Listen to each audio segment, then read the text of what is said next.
عندنا مثل بيقول اللي يعيش ياما يشوف.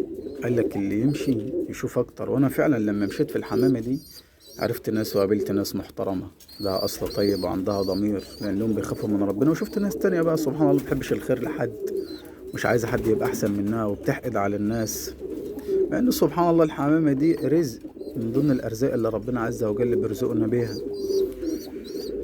فالحمد لله على كل شيء ان في اخرة وفي حساب، وكل واحد هناك هياخد حقه. الذكر ده يا جماعة فرخي، ذكر من اللي اتقال عليه أسطورة، بمعنى كلمة أسطورة مش كلام. نهزله الوقت نبص عليه سوا كده ونشوف مستواه. الذكر ده أبوه فرخ عبد الخولي حبيبي يا عبود، أبوه موجود عندي وأمه فرخي. الذكر ده أخواته موجودين عندي، وأبوه وأمه وأولاده، يعني هنا ابن أمي. ده ابن الذكر أهو يا جماعة، ده أول عش له. ابنه ده إن شاء الله يعني قريب هيبقى جد.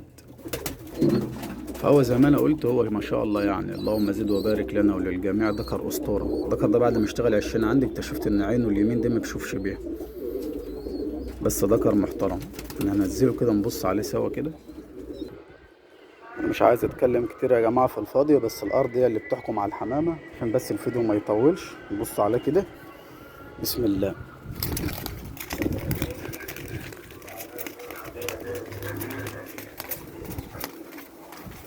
شايفين الذكر؟